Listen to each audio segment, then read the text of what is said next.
The war in heaven was more than a clash of angels. It was a battle of meaning, a struggle that still echoes in every human heart. Lucifer, the morning star, embodied pride and ambition without limit. Michael, the Archangel, stood for loyalty and humility. Their conflict was not just history, it was the first mirror of our own choices. Why did the brightest angel fall? What hidden truth lies behind the transformation of Lucifer into Satan, and what does it reveal about the battle between light and darkness inside us all? The story is not only about the past, it is about the present. Every decision, every temptation, every act of pride or humility carries the shadow of that ancient war. In the Lucifer Chronicles, we uncover the untold meaning of this rebellion, not just how it happened, but why it matters. Was Lucifer only a villain, or was he also a tragic figure whose pride mirrors our own? What can Michael's victory teach us about faith, justice, and endurance? Subscribe now to the Lucifer Chronicles and step into the greatest cosmic story ever told, where angels rise, stars fall, and every choice still carries eternal weight. Black Moon. Before the first rebellion, before the fall of the morning star, the heavens knew only harmony. Choirs of angels sang in unison, their voices echoing through eternity, and the throne of God radiated a light that bound all creation together. But even in the midst of perfection, a choice arose, and from that choice came division. At the heart of that division were two angels, Lucifer, the brightest and most radiant of all, and Michael, the steadfast warrior of heaven. Their confrontation would become the foundation of the greatest conflict ever known, the cosmic war between pride and loyalty, ambition and humility, rebellion and faith. To understand the battle that tore heaven apart, one must first understand the figures who defined it. Lucifer, whose name means light-bearer, was the crown jewel of heaven's host.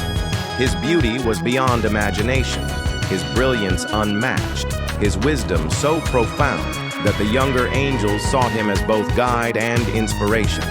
To behold Lucifer was to be overwhelmed by majesty. His wings shimmered with the hues of dawn. His voice resonated like a symphony, and his presence alone stirred awe. He was not merely one among many. He was the morning star, the herald of light, the angel who seemed to carry within himself the promise of creation's perfection. It is said that jewels adorned him, that his radiance was like fire polished into crystal, and that when he moved, the heavens themselves seemed to sway in rhythm. For countless ages he stood near the throne, a reflection of the Creator's glory, and in him all the hosts of heaven saw the highest expression of beauty.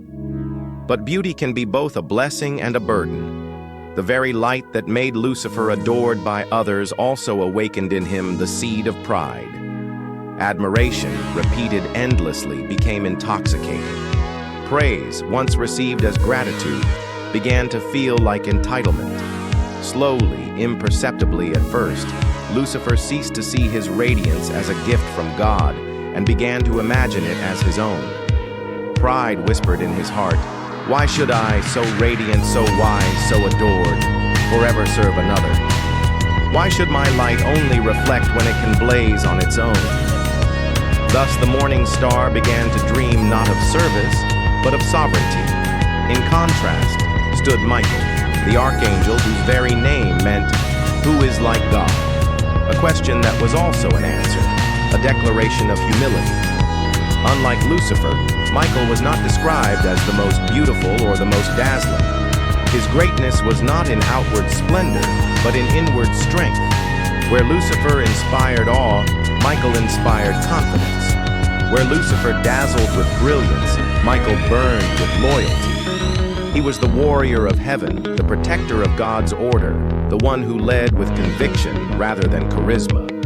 Angels followed him not because they were enchanted, but because they trusted him. Michael's loyalty was not blind obedience. It was rooted in love, in the recognition that no created being, no matter how radiant, could rival the Creator. While Lucifer questioned, Michael affirmed. While Lucifer dreamed of thrones, Michael knelt before the only throne that mattered. If Lucifer's light was dazzling but unstable, Michael's flame was steady and unbreakable. And when the moment came for heaven to divide, Michael would rise not as the most glamorous, but as the most faithful.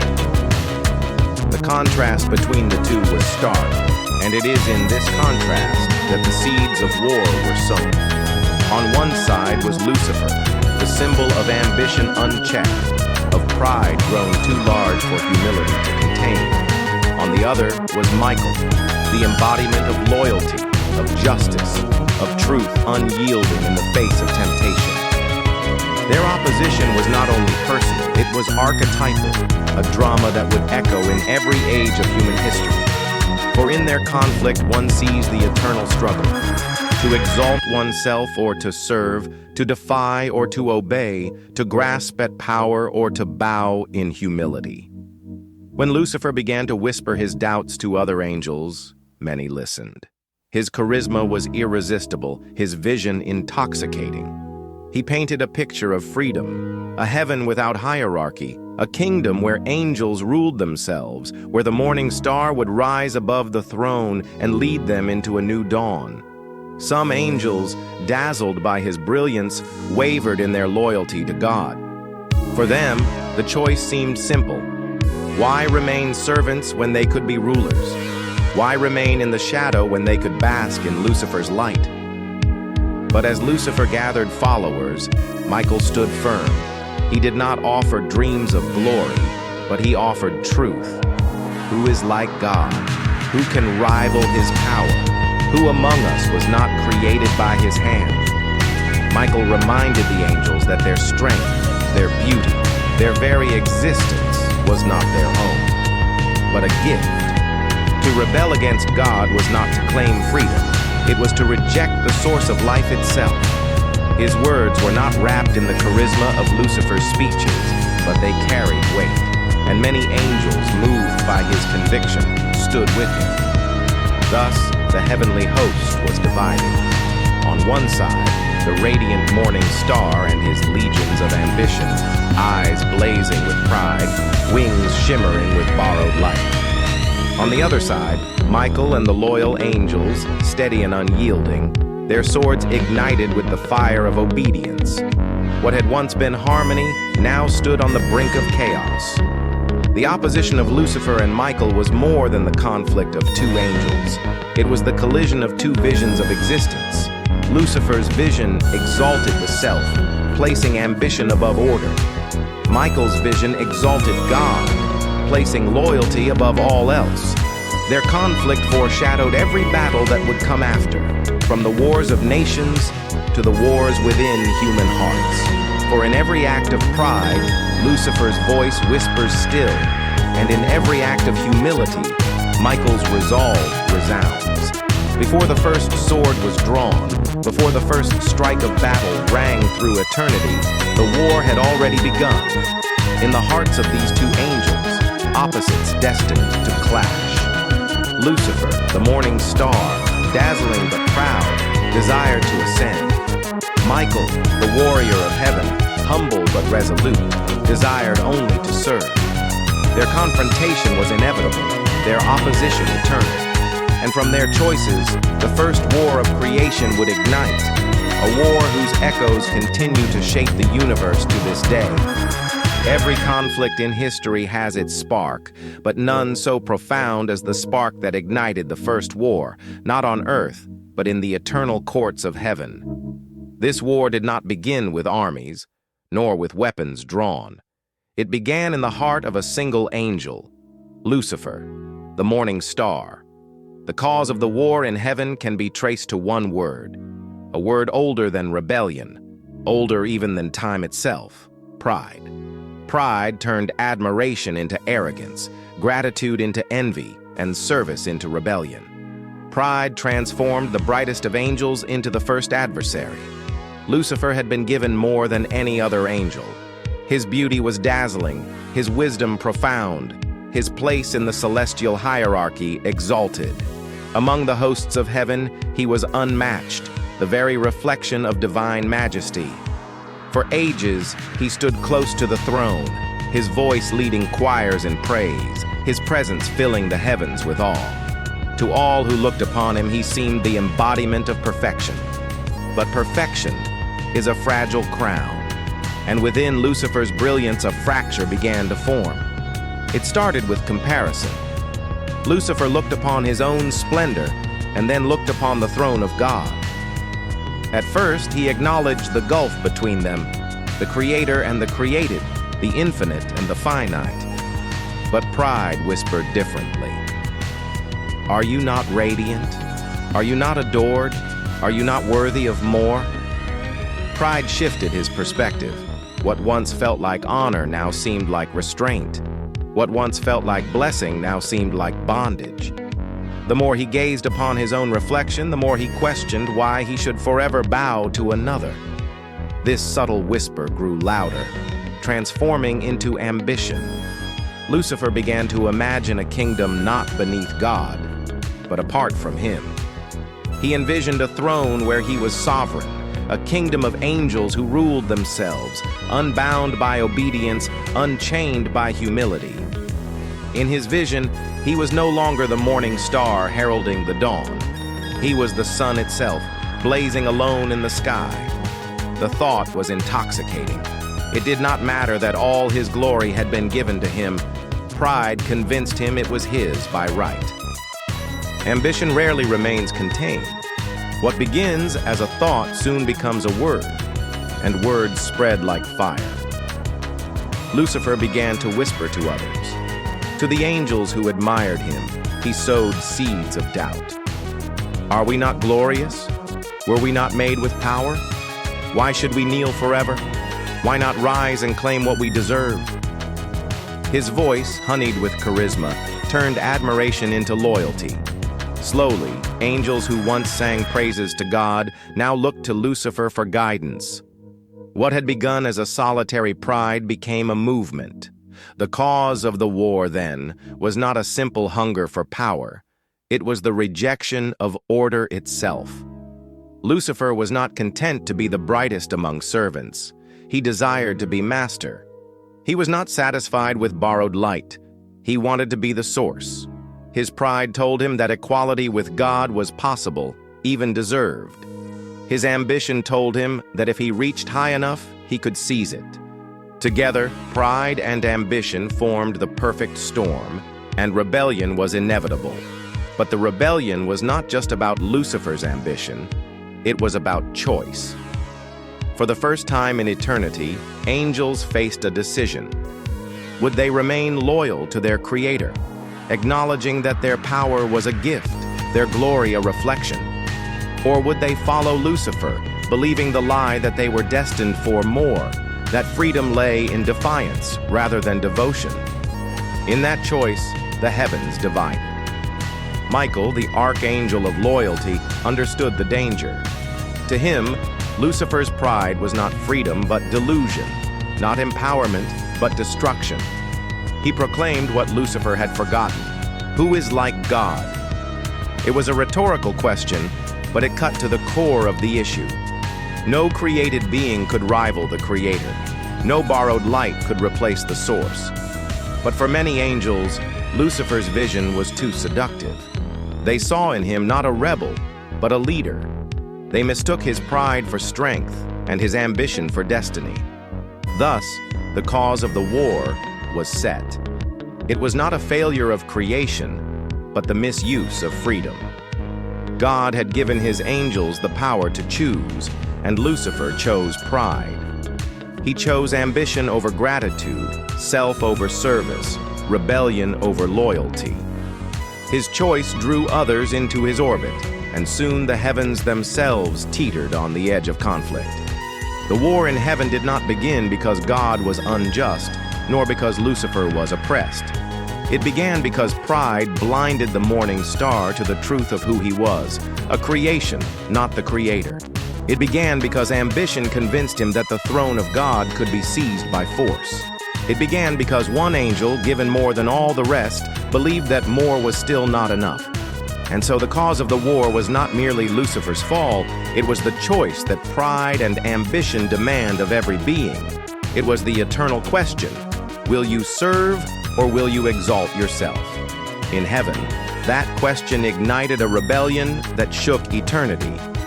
And though the war was fought long ago, its cause remains alive today, echoed in every heart where pride whispers and ambition burns. The heavens had known only harmony until the day rebellion broke their peace. What began as a whisper in Lucifer's heart grew into open defiance, and when his ambition reached its peak, the first war in creation ignited. It was not a war of mortals, fought with flesh and steel, but a war of spirits, fought with light, fire, and will. The battle in heaven was the greatest clash of eternity, and at its center stood two figures: Lucifer, the morning star turned rebel, and Michael, the Archangel of loyalty, the champion of God's throne. The armies assembled across the boundless expanse of heaven. On one side stood Lucifer and the host of angels who had followed him into pride. They were dazzling still, their wings brilliant, their voices fierce with defiance. They believed themselves destined for freedom and glory under a new ruler, the morning star who promised them a throne apart from God.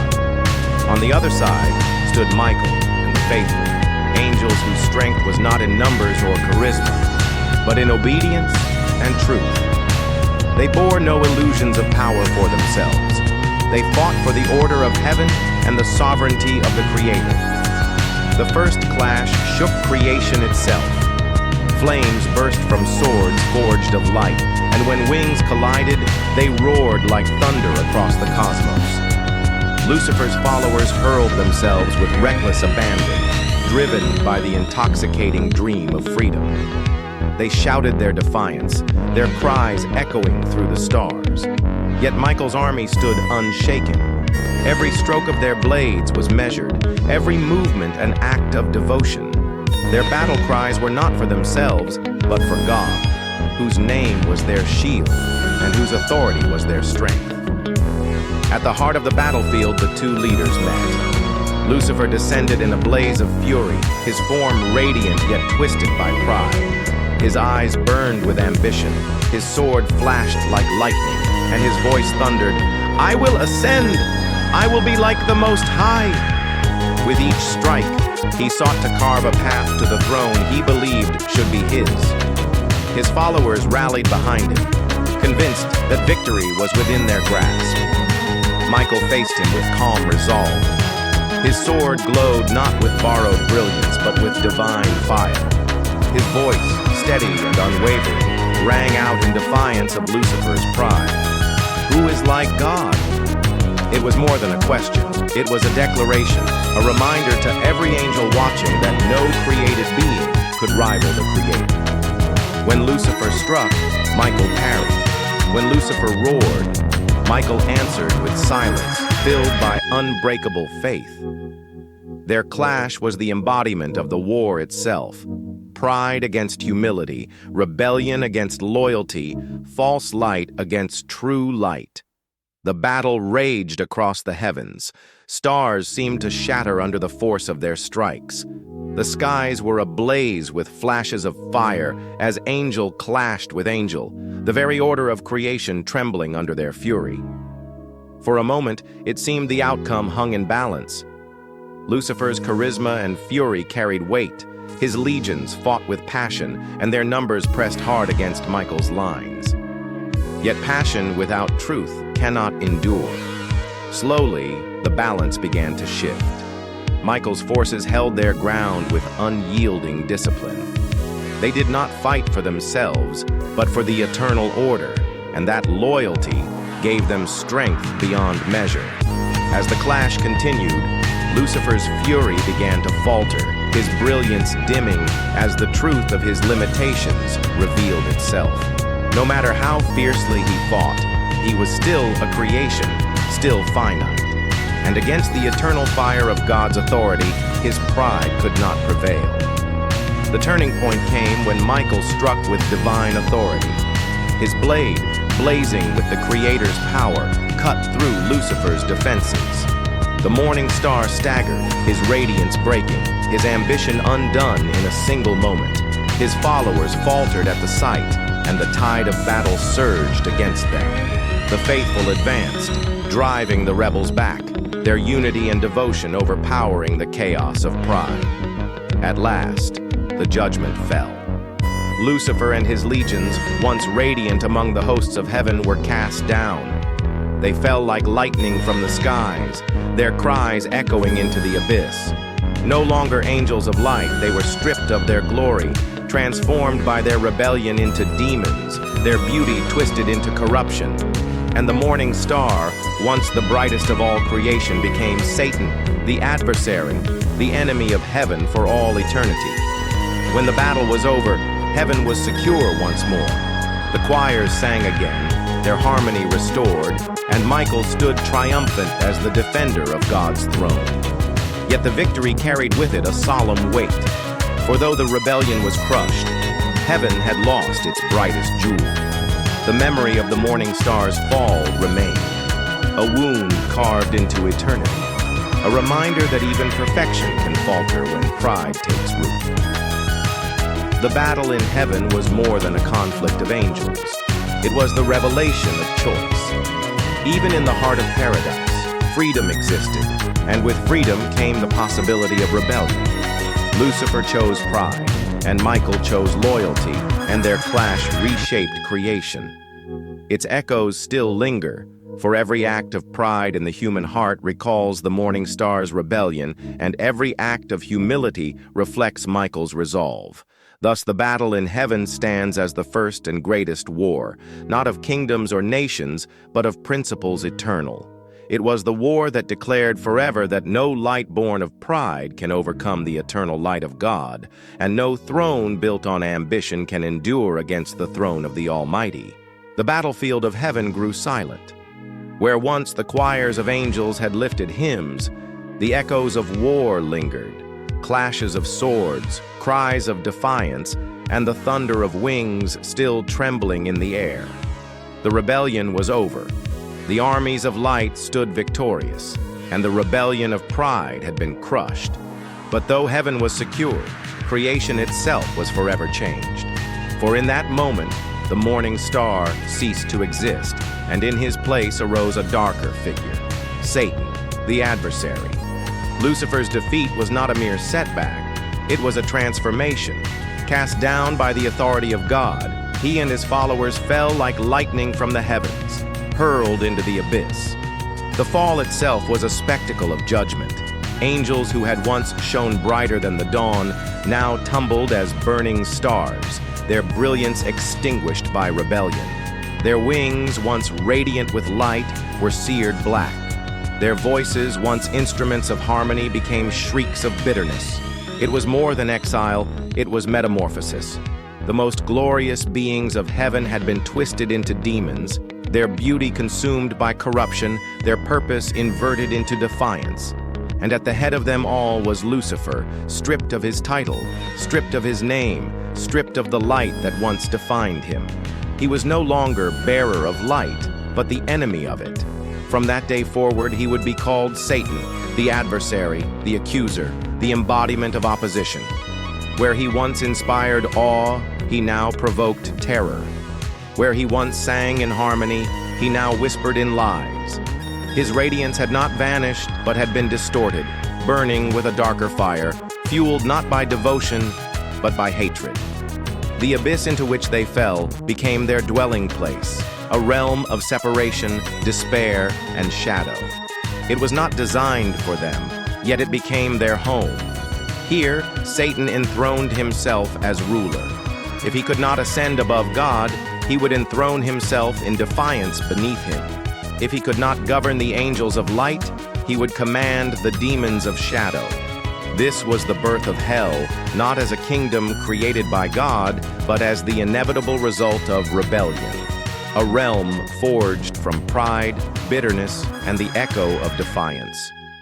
The outcome of the war reverberated beyond the fallen host. Humanity, newly created in the image of God, would soon feel the weight of this cosmic conflict. For Satan, cast out of heaven, did not abandon his ambition. If he could not seize the throne, he would strike at the heart of God's creation. His war shifted from heaven to earth, from the angelic hosts to the fragile hearts of men and women. What he whispered to the angels: "You can be more. You deserve more. You need not bow." He whispered again to mankind. And humanity, like the angels before them, would face the same choice: humility or pride, obedience or rebellion. Thus, the consequences of Lucifer's transformation shaped not only the destiny of heaven, but the destiny of earth. The fall of the morning star introduced temptation into the human story, temptation born of pride. Every sin that followed was but an echo of the first rebellion, the ripple of pride that had begun in Lucifer's heart. Humanity's struggles with greed, envy, arrogance, and defiance were shadows of the cosmic war that had already been fought above. Yet even in defeat, Lucifer remained powerful. His intelligence, his cunning, his charisma were not stripped away. They were corrupted. What he once used to inspire angels, he now used to deceive humanity. What he once wielded to glorify God, he now twisted to oppose him. His loss became his weapon. His exile became his strategy. His transformation into Satan was not the end of the war, it was the beginning of a darker, more subtle conflict. The outcome of the battle revealed a paradox. Heaven had triumphed, yet a scar remained. The brightest angel had fallen, and though he could no longer threaten the throne of God, he could wound creation. The rebellion was over, but the struggle was not. The war that began in heaven now moved into every heart, every choice, every age. Symbolically, Lucifer's transformation into Satan became one of the most enduring lessons in human history. It was a warning that pride corrupts, that ambition blinds, that even the highest can fall when they forget their place. It was also a reminder that loyalty and humility endure, that though pride may blaze brightly, it cannot outshine the eternal light of God. In literature, in theology, and in culture, the story of the fallen morning star continues to echo as the archetype of corrupted greatness, the tragic hero undone by hubris, the warning that brilliance without humility becomes ruin. And so, the outcome of the war in heaven was not simply a victory for Michael and the faithful, nor merely a defeat for Lucifer and the rebels. It was the creation of a new reality. Heaven purified, hell born, humanity caught in the crossfire. The transformation of Lucifer into Satan marked the beginning of a struggle that has never ceased. A struggle between light and darkness, between pride and humility, between rebellion and devotion. The war in heaven ended, but its consequences are eternal.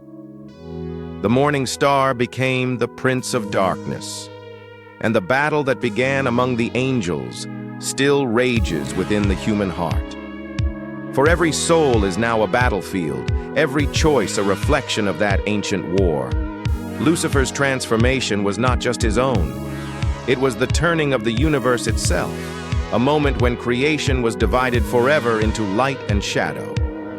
The story of the war in heaven is more than a tale of angels and swords. It is a mirror held up to creation, a drama that reveals truths deeper than history.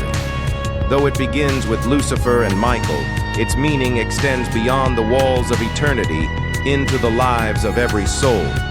The rebellion of the morning star is not only about the fall of an angel, it is about the dangers of pride, the nature of freedom, and the eternal conflict between light and darkness. At its heart, the war in heaven symbolizes the peril of pride. Lucifer was the most perfect of created beings, radiant with wisdom and beauty, yet his greatness became his downfall. Pride transformed his gifts into chains, convincing him that borrowed light was his own, that the throne of God could be seized by ambition. His fall serves as a universal warning. No matter how high one ascends, arrogance will always drag them lower. In this sense, the war is a parable of corrupted greatness, a reminder that even perfection is fragile when humility is abandoned. Yet the rebellion also symbolizes the tragedy of freedom. God created angels with the ability to choose, for love without freedom is not love at all.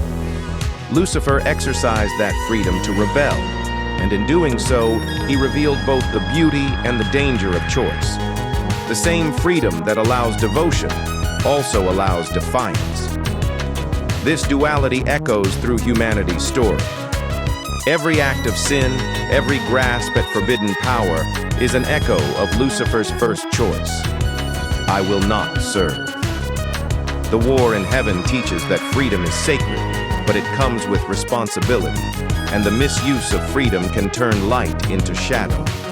The conflict also embodies the eternal battle between good and evil. Michael and Lucifer are more than angels. They are archetypes. Lucifer embodies ambition without restraint, power without humility, brilliance without gratitude. Michael embodies loyalty, justice, and humility that holds firm even when tempted by rebellion. Their opposition dramatizes the struggle that plays out in every generation, every culture, every heart.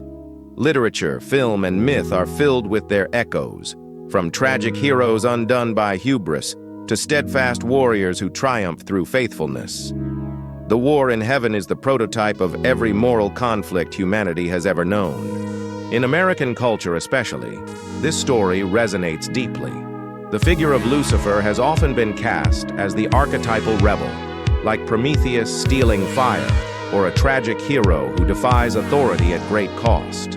At the same time, Michael stands as the champion of order, the guardian of justice, the one who proves that true strength lies not in defiance, but in devotion. Together, they reflect the paradox of the human condition, the tension between the desire for independence and the need for submission to something greater.